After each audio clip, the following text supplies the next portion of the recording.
বিশ্বজয়ের পর কলকাতায় রিচা, বঙ্গভূষণ সম্মান রাজ্যে সম্বর্ধনা দিল সিএবি, তুলে দেওয়া হলো সোনার ব্যাট বল। যত প্রেশার থাকে তত ভালো খেলি, তো আমি প্রেশার নিতে ভালোবাসি। রিচা ঘোষকে 34 লক্ষ টাকা পুরস্কার সিএবির, সম্বর্ধনা জানালেন মুখ্যমন্ত্রী সৌরভ ঝুলনরা। আমি চাই মেয়েরা আরো এগিয়ে যাক। বিশ্বজয়ীকে পুলিশে চাকরি, রিচা ঘোষকে ডেপুটি সুপারিনটেন্ডেন্ট পদে নিয়োগ রাজ্য পুলিশের, বিশ্বজয়ীকে স্যালুট জানিয়ে পোস্ট। বারবার হুমকি হুঁশিয়ারি, কমিশনের কাজে বাধা মুখ্যমন্ত্রীর, অভিযোগ শুভেন্দুর। ব্রাজিলের মডেলও ভোটার, ওরা স্বচ্ছ ভোটই চান, রাহুলের অভিযোগ টেনে কটাক্ষ দেবাংশুর। বাড়ি বাড়ি ঘুরছেন বিএলওরা, ফর্ম নিতে না পারলে অনলাইনে ফিল-আপের সূচক, কমিশনের সাইট বা অ্যাপ থেকে করা যাবে আপলোড।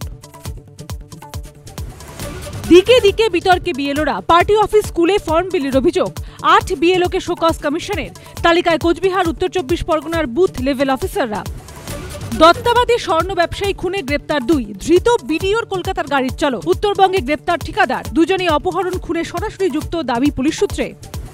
26-এর আগে তৃণমূল ছেড়ে নতুন দল করছেন হুমায়ুন। আমি দলের চেয়ারম্যান, আমার সঙ্গে কে থাকবে, আর 22শে ডিসেম্বর তাদের পদ ঘোষণা করব। শুধু অযোগ্যই নয়, যোগ্যদের থেকেও ভয় দেখিয়ে টাকা আদায় জীবনকৃষ্ণ অ্যান্ড কোম্পানির, যোগ্যদের কাছ থেকে প্রায় 16.5 লক্ষ টাকা দাবি করেন তৃণমূল বিধায়ক, দাবি ইডির।